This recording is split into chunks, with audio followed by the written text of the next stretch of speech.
Welcome back to the Pylon Camp YouTube channel. I'm your host, Mike, and a lot has happened since my last mock. A lot has happened around the league, and there's just one thing I want to say to all my humble and loyal followers out there that have been with me from the very beginning. We did it. We absolutely 100% put our gigantic brains together and solved this puzzle.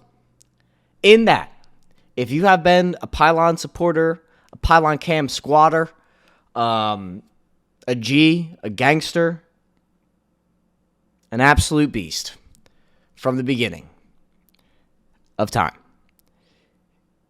you know that my first prediction since I started this channel back in August of 2021 was that Deshaun Watson would be a Brown. We put the dots together, we put our brains together, and we did it. And we did it. We did it. And here, for all of you that wanted to figure out, or you want to be filled in on as to why this happened, or how we put our gigantic 5-head brains together, galaxy brains, and figure this out, it was because, and there's a lot that goes into it. One, Kevin Stefanski and GM were not there when Baker Mayfield was drafted. A lot of context clues led to this. This is the Spark Notes version. One key factor was when Baker was hurt during the year, and they were like, Kevin, why don't you start Case Keenum and see what you got there? And he said, he didn't say normal coach speak of like, what? No, Baker's our guy, blah, blah, blah, blah, blah. He said, why would I do that? And it was because he wanted the world to see who Baker Mayfield is as a first overall quarterback.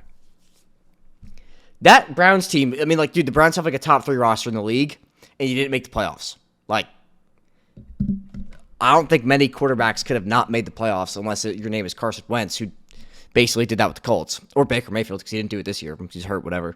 But anyways, huge digression. I just want to talk about that. I also want to talk about what I've been up to. Pizza shop, my job. I've been opening a pizza restaurant. We're about to open. That's why I have not been. I've been training a bunch of people. I've been doing a lot of stuff for work, long days, long hours, the whole nine. But we're back. We are back, and we are going to try to front load a ton of this content on Sundays, my day off, or Mondays, which I think will be my day off moving forward. We are going to I'm going to sit down, record 100 videos, and space those out during the week if I can, if I have the mental capacity, if I could drink enough caffeine before I give myself a heart attack. Other things. A lot has happened in the league. Biggest news of we predicted the Russell Wilson trading the day before it happened in our live stream mock, and then I don't think anybody saw the Tyreek Hill thing coming. That was out of left field, out of nowhere. A lot of miniature signings here and there. I didn't do any homework for this video. I'm kind of just going off of the cuff of what I remember in the last month, last few weeks, whatever it's been, however long it's been. But anyways, let's start this mock after I've ranted for 3.5 minutes. Leave a comment of how you've been doing the past month. How did your March go? Was it great? Was it bad? Did your girlfriend break up with you? Did you get a girlfriend? Did you get a boyfriend? Did you get a whatever? You know, was life good? Was life bad? Tell me. I want to hear it. Tell me in the comments. Tell me how you've been doing. Pick number 1 is Jaguars. Aiden Hutchinson, I think, is still the pick. I could really see the Jaguars taking Kayvon Thibodeau, though, because the Jaguars, like, unless it's Trevor Lawrence, have that wow factor in the front office of, like, oh, my God, they did that. But, you know, if we're trying to, this is going to be predicted mock. So if we're going to try to predict, I'm going to go with Aiden Hutchinson. I think this is kind of similar to Trevor Lawrence was last year, where, like, just take him. I think it's actually the 3 big picks. I think this will be Aiden Hutchinson, Kyle Hamilton, or Ekwonu. I think the thing of why I would pump the brakes on Ekwonu is because they would put him at guard at least year 1. And I don't think he wants like a guard number 1 overall. That's just my 2 cents. Pick 2. I'm torn. Because this is either going to be Hamilton or Willis, I think. I'm going to go with Hamilton. And here's why I'm going Hamilton. The NFC North is up for grabs. And I truly believe in my heart of hearts, unless something crazy happens. You know what? I'll just say this for now. The Lions are going to be a better team than the Bears in 2022. And that's no disrespect to the Bears. I just think, please tell me my mic is on. Okay, we're good. I just think that the Lions did ran a very similar parallel course to the 2019 Miami Dolphins. They were in a ton of games that came down to the wire. They competed with some heavy hitters that came down to the wire. Like, if Justin Tucker is not a Baltimore Raven, they beat the Ravens. And I think, now they're going to a year of continuity. Jared Goff played very well down the stretch. Green Bay has no receivers right now. Now, I'm sure confident Aaron Rodgers will make something happen in Green Bay, and they'll make the playoffs, win the division. The Vikings, I don't know what to make of them. I've been on the Vikings hype train the past 2 years, and they let me down both times. Now a lot of veterans are leaving. They did just sign an edge rusher. I forget who it was, but I'm just very curious how the Vikings are going to fare this year. Because now Mike Zimmer's out, and they got an offensive-minded coach, and they have a very potent offense. They just could not put it together, which is crazy because Kirk Cousins has been playing lights out unless it's a big game. He's been putting up numbers, and they just cannot figure. They coach themselves out of games. It's just whack. So I'm going to throw the Vikings as a wild card team, but I do think the Lions could potentially be on par with the Vikings. The key phrase, could potentially be on par with the Vikings. The odds are they'll be worse than the Vikings, but I think they're going to be better than the Bears, to say the least. Texans at 3. Now, they did sign Laramie Tunsil, or extend Laramie Tunsil, whatever. I think you still take Evan Neal just because you want that tackle of the future, and Laramie Tunsil does have some injury concerns, injury history. But if you think, okay, maybe the offensive line will be all right. We got 2 picks now in the first. Would it be crazy to take Sauce Gardner? It's my other pick. Because this is a press man corner. He can do it all. He's going to be like, can this get out of here? There's no X button for it? Anyway, press man corner.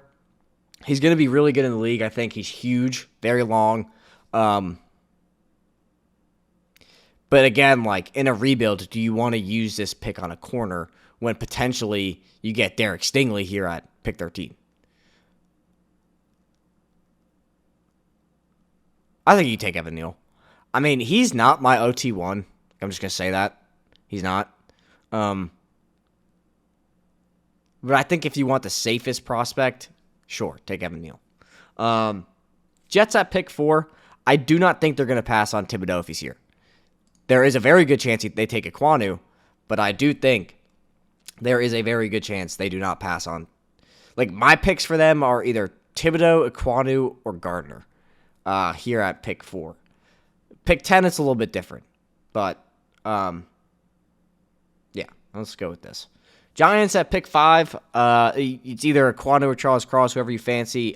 You guys know if you follow the channel, I'm the highest you could be on Ekwonu. I think the difference between Ekwonu, Cross, and Neal, you cannot teach what Ikem Ekwonu does. Sure, he's raw. Sure, he needs to get better at pass protection. But you cannot teach how he just obliterates, annihilates people. There's Trevor Penning, sure, but Ekwonu does that a million times better. And people are all hyped up on Trevor Penning. It doesn't make any sense. Ekwonu's ceiling is so much higher than the other 2 prospects. It's not even close. And I was talking to some of my buddies, and they were like, oh, well, Ekwonu's floor is really low of the 3 of them. And I could not disagree with that more, because here's the thing. Sure, Ekwonu's floor as a tackle is very low. But his other option is he will be an elite guard right away. So, oh, man, he can't play right tackle. Shucks. So you just put him at guard, and he's an elite guard immediately. He's probably a top 15 guard instantly, right out of the draft. I don't know, man. He's a redshirt sophomore. He has come a long way in pass protection. He's very good at pass protection from the guard spot. I just think he's going to be a fine, I think he's going to be a fine right tackle. And again, the difference between him and why his floor is actually higher than Cross and Neal's is you can't put the other two at guard. Cross is too big. Neal is way too big to put at guard, and Cross, I don't think he has never played guard ever. Aquanu has played guard at the highest level you can in college, and he's a blooming, developing tackle. It's it's not an argument. Pick 6, this is prediction, I'm going with Kenny Pickett. I just think even with Willis here, Matt Rule is in love with Kenny Pickett. Baby hands. We should call.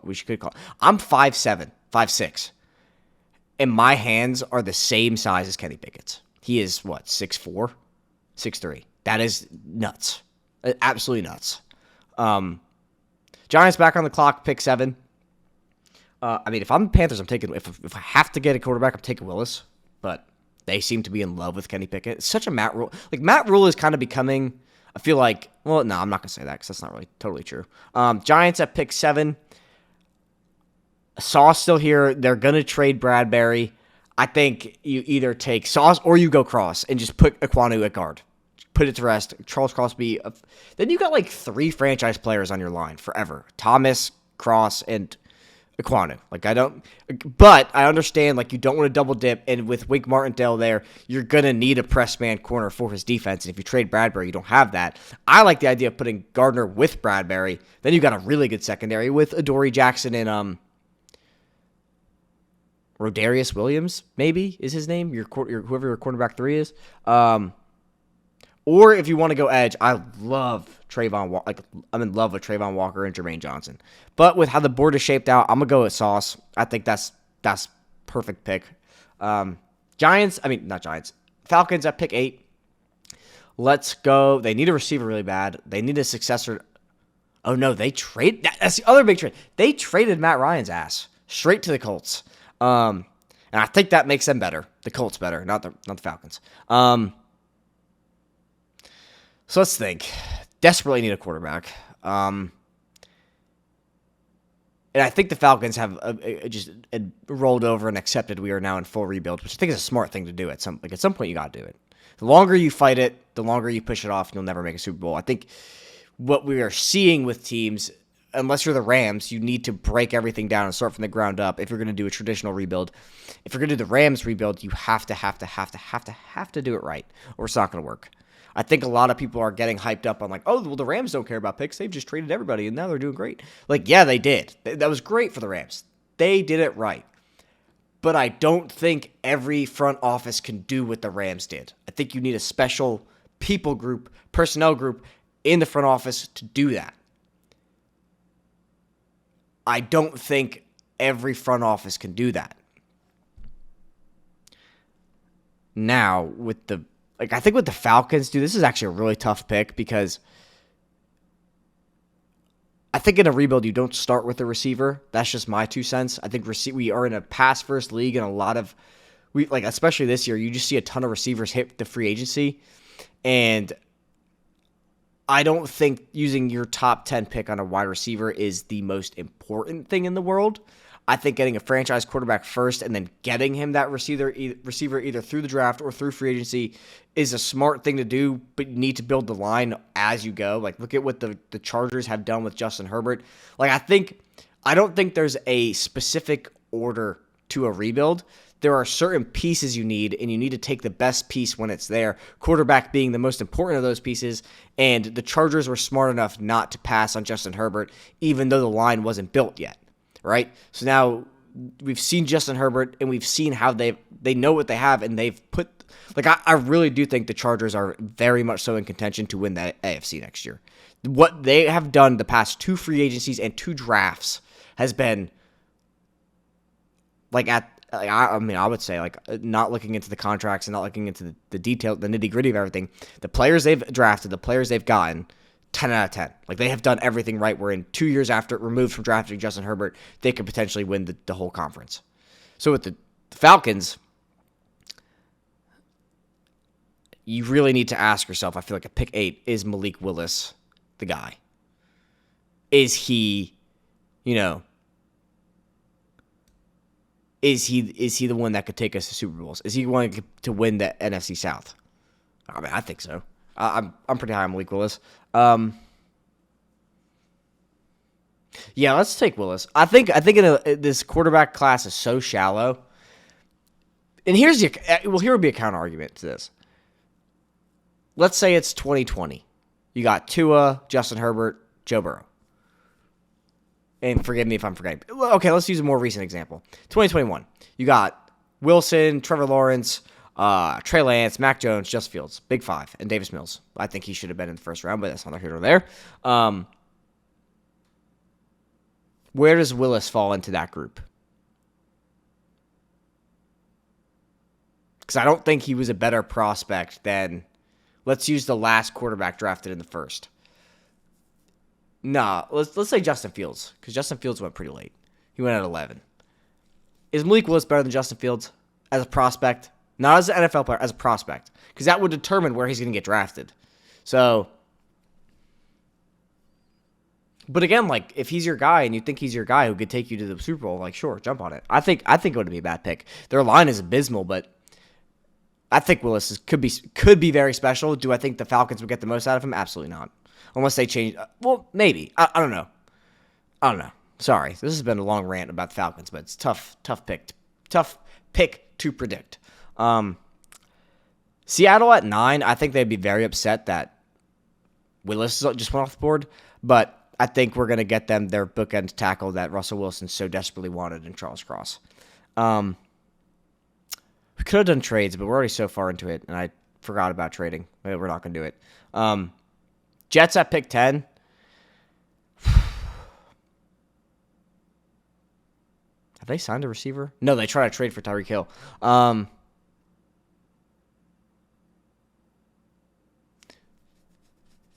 think you take Garrett Wilson here. Actually, no, I don't think you take Garrett Wilson here. I think you could take Stingley here, who would not be a bad pickup, or I think Drake London would be the best complement for this offense to Elijah Moore. And they got Braxton Berrios, who they seem to love. I think Drake London is what Zach Wilson needs to take that next step, for sure. He needs that go up and get it receiver that he could just chuck it up to. Like, Corey Davis was kind of doing that, and then he got hurt. And Elijah Moore's not that type of receiver. Elijah Moore runs fantastic routes. He's probably one of the best route runners to come out of this past draft class. But he was hurt on and off the field, so I think Drake London would be a nice compliment for them. Washington at pick 10. 11. I think they need to go receiver. Again, just because Terry McLaurin, and now you got Carson Wentz there, and he didn't really have, in his defense, he really only had Michael Pittman in Indianapolis. You give him Terry McLaurin, and maybe you give him a Jameson Williams or a Garrett Wilson if that's your guy. I think that would be a very solid pickup. I also do like the idea of going Stingley, as they need a true shutdown corner. I think Washington's defensive front is good enough that they could take a second-round corner. So I'm going to go with Garrett Wilson, compliment Terry McLaurin. I think he'd be a fine compliment to Terry McLaurin. Maybe Jameson Williams might have been a better compliment, but you don't know how he's going to be off the ACL. I think he's going to be fine, but if we're predicting, maybe Washington wants to err on the safer side of things. Pick 12, I'm going with Derek Stingley. I think the Derek Stingley slander, I've been saying this for a while, I think the Derek Stingley slander has gone way out of hand. Way out of hand. He is kind of starting to stress me out a little bit because I've been on his side, but he's not helping me out by attending anything. I think he's doing his pro day. Pro days are happening right now, but no idea. To be honest, no idea if he's going to be at the pro day. Pick 13. Yo, see, this is what I'm talking about. You got Neal. Great. And you got Jermaine Johnson and Trayvon Walker just chilling here, bro. I think if you're rebuilding, you take Trayvon Walker because he is the potentially higher upside player than Jermaine Johnson. Jermaine Johnson is going to be an immediate impact player, but I think Trayvon Walker is just I think his ceiling is starting to get close to Kayvon Thibodeau's. I don't Like if the Jets went, if I was watching someone and they took Trayvon Walker over Kayvon Thibodeau at 4, like yes, like I don't have any issue with that. Now you're getting him at 13, like sheesh. Ravens pick 14. I'm gonna go with my boy Jordan Davis. I think Jordan Davis is a top 10 prospect. Just the position he plays doesn't necessarily warrant a top 10 pick, I guess. Like I'm kind of like I see both sides of positional value, and I think there are some players it does not matter. Like Kyle Hamilton, if he is as good as everybody thinks he's going to be, who cares that he's a safety? Would you take Derwin James top? Like that's the argument. Would you take Derwin James top 5? Like it just is with Jordan Davis. I think for him to be that fast, like in an already sound Ravens defense, like yes, definitely yes. You're never gonna run. Like I think Jordan Davis is just someone that you will never ever be able to run on. Eagles are kind of tricky because they brought Fletcher Cox back. I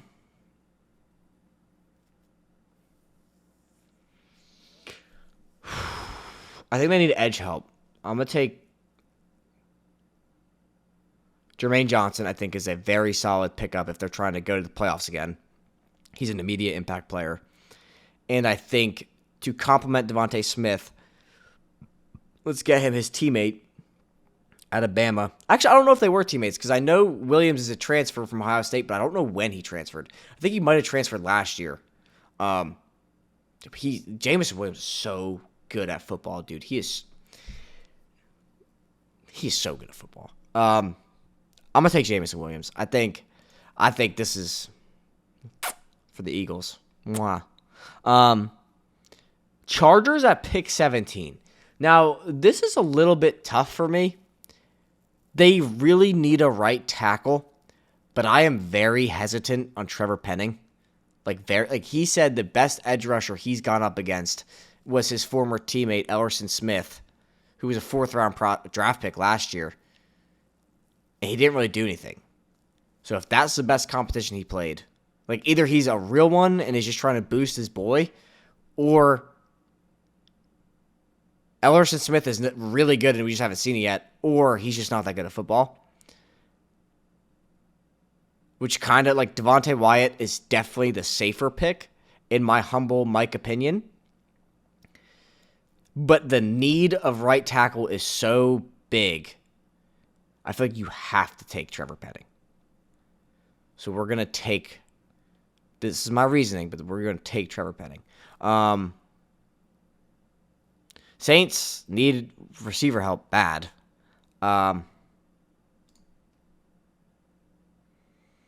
This is absolutely insane.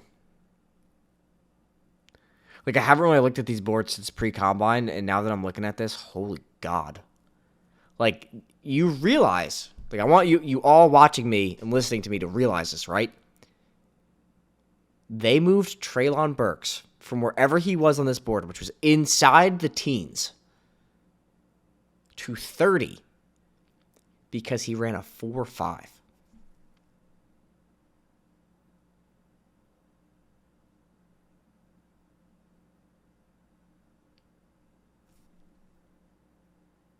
Like, do you realize how fast a 4.5 is?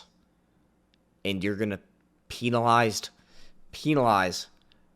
a DK Metcalf, AJ Brown-esque type prospect. Size, build, frame, 225. 6'2", for running a 4.5.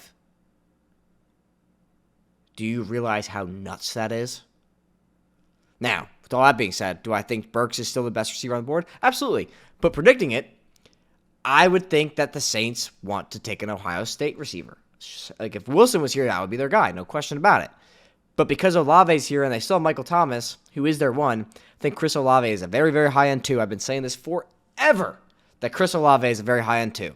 Burks could be a 1. Dotson, I think, can be a dark horse 1. I love Dotson. I think Pickens can absolutely be a 1. Don't know why he's at 59. That's craziness. Well, let's take Olave because we're trying to predict. So we're going to go with Olave. Burks is definitely the pick. It's not here nor there. Eagles back on the clock. Okay.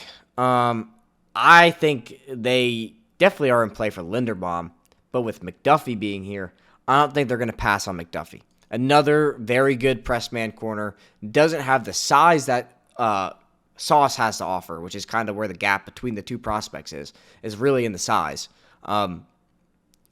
So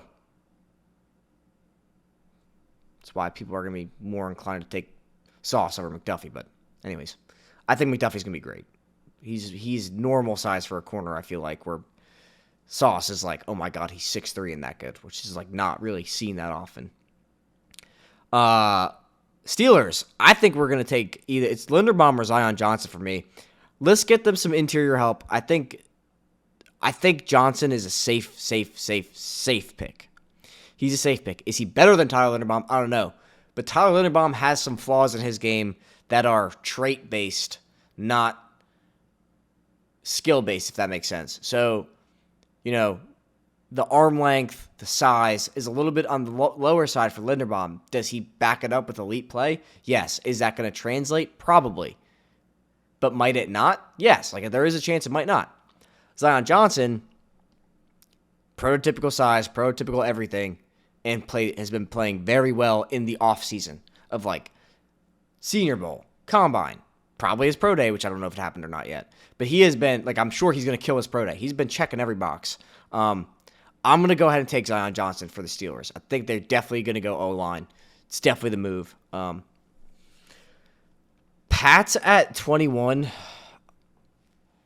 Now, forgive me, Patriots fans, but I have forgotten what happened with Deontay Hightower. I don't know his whereabouts, current standing. What I do know is you do need a linebacker either this year or next year. I think, I should have went Kenyon Green for the Steelers. Damn predictive board. Got me. Anyway, I think the Steelers, the Patriots, you can't go wrong with Devin Lloyd. I think this is a very deep linebacker class, so you absolutely do not need to take Devin Lloyd. But you have Christian Barmore, who you took last year to be your nose tackle, so you don't need that. Booth, Draft Network is very high on Booth. I'm in the middle. I know a lot of people are like, he's a second-round prospect. I think he very much so can get drafted in the second and then play as into a player who is like, how did he get drafted in the second? I think his upside is that high. But also, there is a glaring need at linebacker, and you do need a receiver. And Treylon Burks is still here. So, there's options. This one is pretty tough to predict for me. They love, what's his face? Bill Belichick loves corners. He loves having cornerback depth. I love Devin Lloyd, though. I'm a huge fan of Devin Lloyd. I think he's great in coverage. I think he's pretty underrated in coverage. This is tough. So I think it's pretty much of these four, I think, because those are like the best players on the board besides Linderbaum, you could argue, for positional need. And Kenyon Green. I just think linebacker you have the best potential player on the board for positional need at linebacker. You're probably not going to take a safety here. Being the next best one is like Lewis Cine or Daxton Hill or, that's not the right one I was looking for. Daxton Hill, Lewis Cine. For round one, I think those are like the two, like, if you're going to do it, yeah, sure. Which is definitely a reach, I think. Tough one. I'm going to go with Devin Lloyd. I just think that this is, like, value and positional need, and, like, you're not really gambling on anything, right? Like, Booth could be a gamble for a first-round pick. Now, is he going to be a bust? I don't think so. I think he has all the intangibles to be good, and I think for him to land with the Patriots, that is an ideal landing spot for him because he'll get coached up very well there. Like, Patriots always have very good corners. So many good corners have played on the Patriots in their prime. But anyways, Packers, they need, maybe now, maybe, and I'm saying maybe because this seems so obvious, but it's been obvious for years and they just refuse to do it. Maybe they take a wide receiver here. But if we're predicting it, I'm very hesitant to predict a wide receiver to the Packers with 2 first-round picks because I don't know if they're going to do it because they should have took T. Higgins 2 years ago. They should have took Michael Pittman 2 years ago, but they didn't do it. They did not do it. They took Jordan Love. Instead of going out, getting a receiver, winning Super, like, why do they hate Aaron Rodgers so much? I don't get it. How they only have 2 Super Bowls between Favre and Rodgers is like Like, if you are a Packers fan and you're watching this, am I wrong in saying that it is so asinine and crazy and insane that you have 2 Super Bowls between Favre and Rodgers? Because it's not them. You give Belichick Rodgers. Does he have 1 Super Bowl? Maybe not Favre, but does he have 1 Super Bowl with Belichick? Like, I'm just saying, it is crazy to me. Like, the Packers, hate players enough to hold their franchise. That's just what it seems to me. If you're a Packers fan, please, tell me in the comments, because it's beyond me. There have been days where I've literally sat here at this chair playing a video game, thinking about this. Because one of my best friends is a Packers fan, and we talk about this all the time. Like, how? How is that possible? Diehard Packers fan, and he does not understand it. Is it Rodgers at this point? I don't think it is. But what is the explanation for why you have 1 Super Bowl ring with arguably the most talented quarterback of the 2010s beyond? It's just insane to me. So again, common sense says you take Treylon Burks and you sprint this card to the podium. Get Aaron Jones to run it in, or A.J. Dillon in case somebody gets in the way. But I can see the Packers taking Andrew Booth here, or someone or Karlaftis, something crazy instead of taking Treylon Burks. But my rant aside, we are going to take Treylon Burks, and we're going to pray to God that the Packers can do this, because I don't know if they can. Cardinals at 23.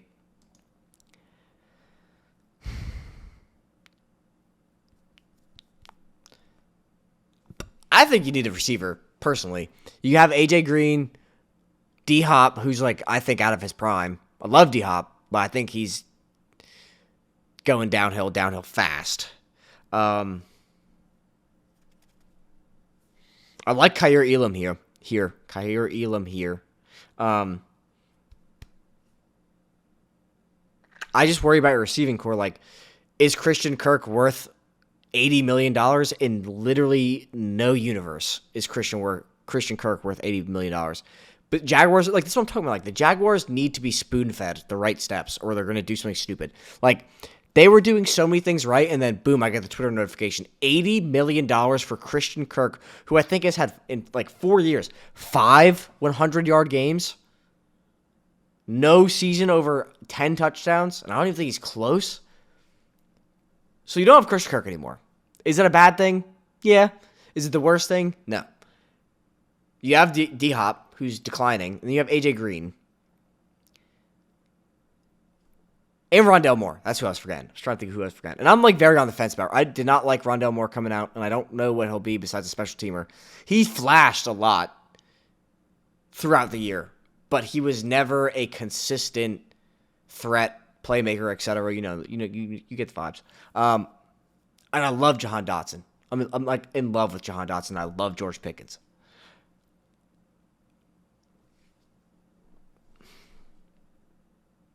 This is a tough pick, I think, because I think if you're gonna go corner and you want it, I think the worst offseason move made besides Christian Kirk was extending Cliff Kingsbury. I can't even say it without laughing, dude. That would be me being so average at my job, and then my boss coming to me and be like, "Here is a 200% salary increase," and I've just been average. He doesn't have a playoff win. I think he has 1 playoff appearance.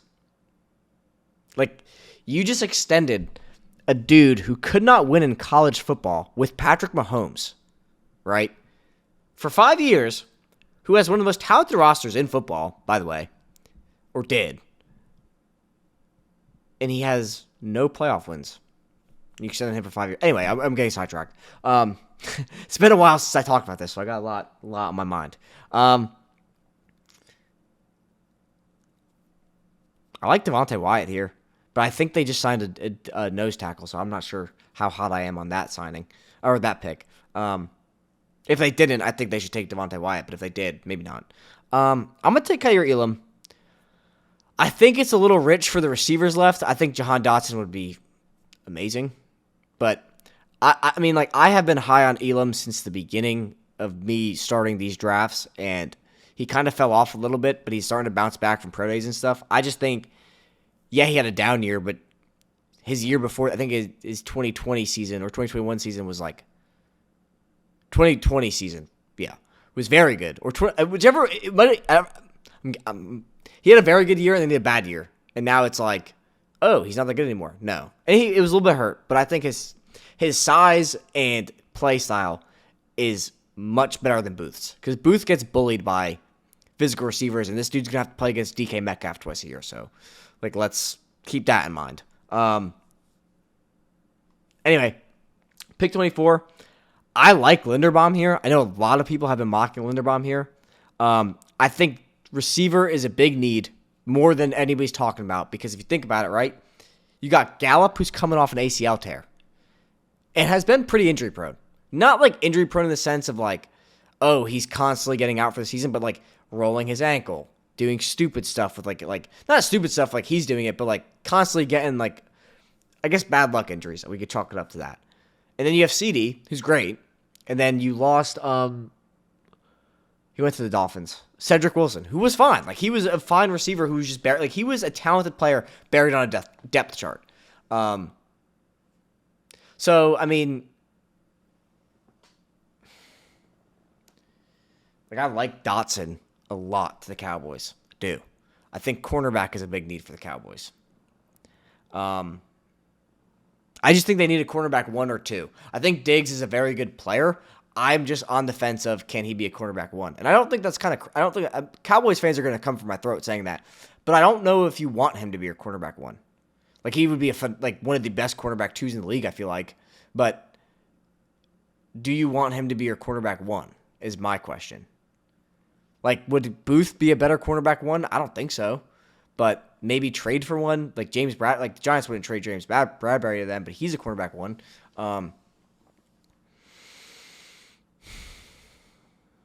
I don't like Karlaftis. Ugh.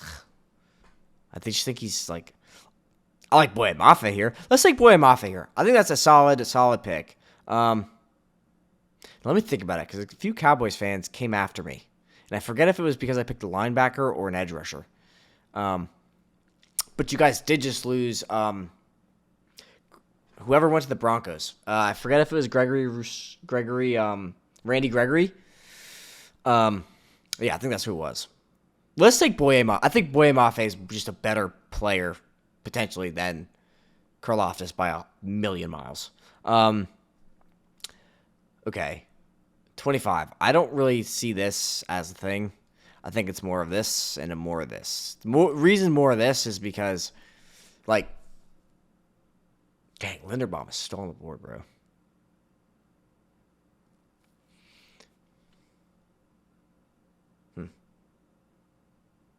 Anyway, I think with what's his name, Tre'Davious White getting hurt this year, like pretty bad towards ACL. Corner is a big need,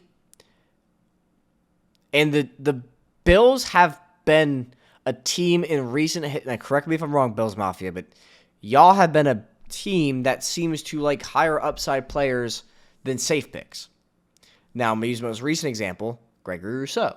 You could argue, sure, he was the best player on the board, but he was a top 10 pick that fell because he was raw. And y'all took a shot on him, and he's been panning out, which is a good pick. I like that pick a lot when it happened. I think predicting this would be a very Bills pick to make, because they do like these high upside players a lot. I love this pick. I love making this pick. Titans fans, you might not like it, but I just cannot resist this pick. Jahan Dotson. I think he would be such a good compliment to A.J. Brown. Oh. I think Jahan Dotson could be like one of the best receivers in this draft, and I'm not kidding. Like, I think he could be better than Olave. I think he could be better than trying to think of the top 3 right now. I think he'd be better than Williams, and I'm crazy high on Williams. I just think he's more like has more of a dynamicness. I just made up that word, but more of a dynamic route tree than what Jameson Williams could do. But Jameson Williams does run some pretty crisp routes. But I don't know, man. I think Dotson could end up being a top 5. I think there's a lot of good a lot of really potentially good receivers in this draft. And I mean like the next wave of elite players. Like I could see Pickens. Nobody's talking about Pickens. I could see Drake. If I had to pick 3 receivers to be elite, potentially really elite, it would probably be London, Pickens. No, I'm saying like boom or bust elite. Like it's either you're going to be a good player or you're going to be like, oh my gosh. And that's London, Pickens, and then Dotson. Because I think we all know that Williams, Olave, and Garrett Wilson are going to be good. Burks is going to be good.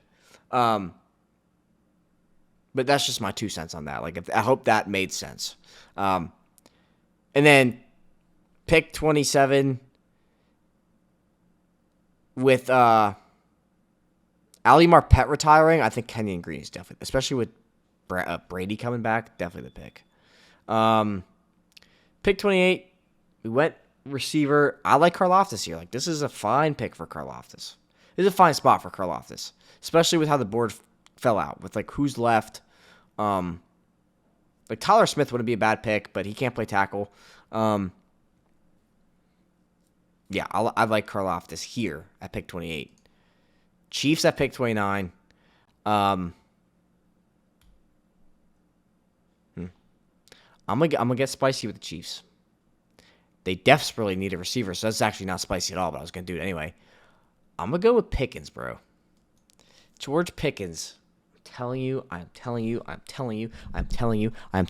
If you remember, if you are this season and you're like, dang, like who was that kid that had like no subscribers? And I watched his video one day and he was just raving about Pickens.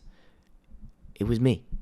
I'm telling you, this kid was like people forget, man. It's easy for people to forget. Like Davis Mills, prime example of last year.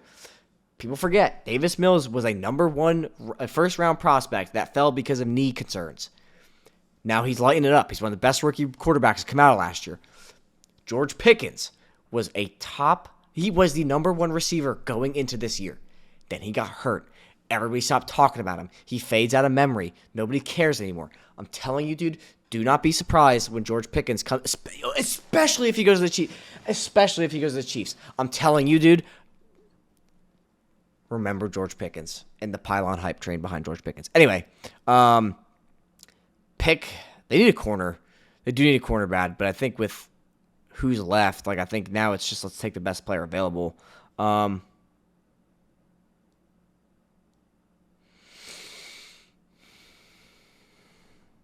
David Ajabo, man, that broke my heart. I was super high on Ajabo. He was a top 10 pick to me.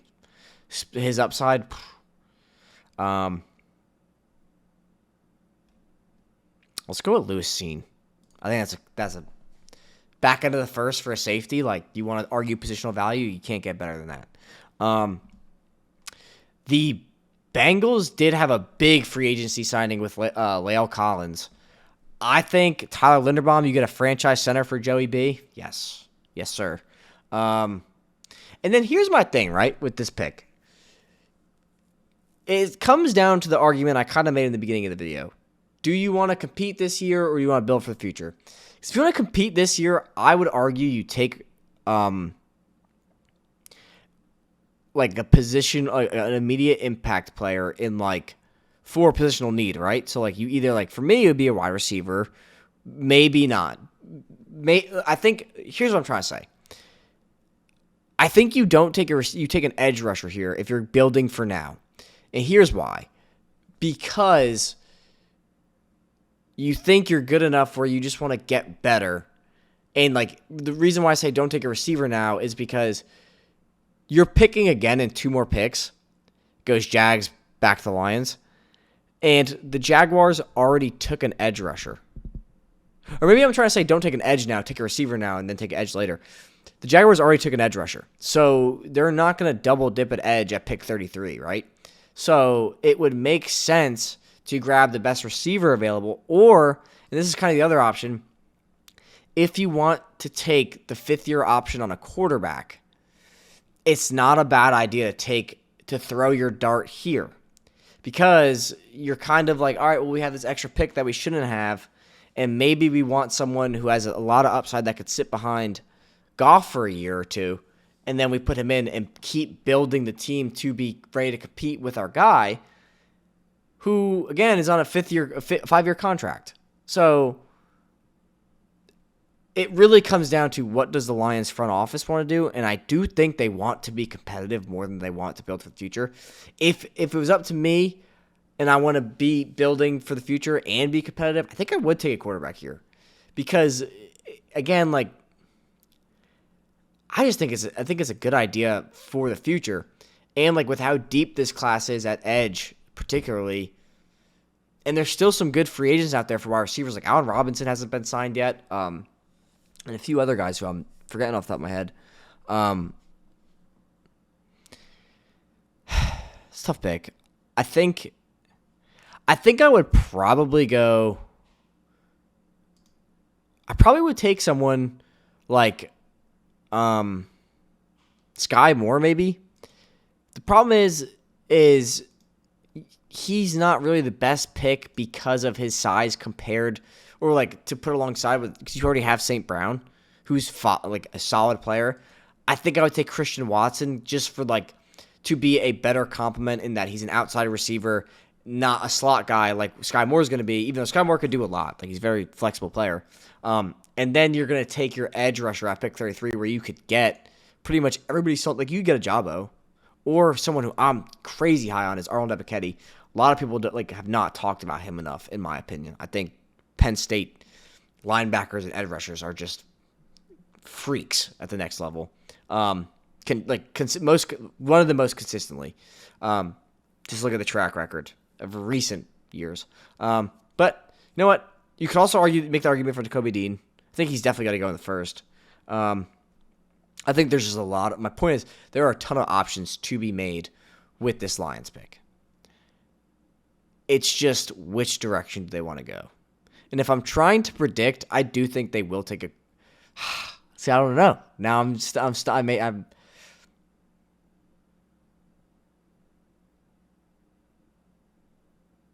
gonna go into Kobe Dean.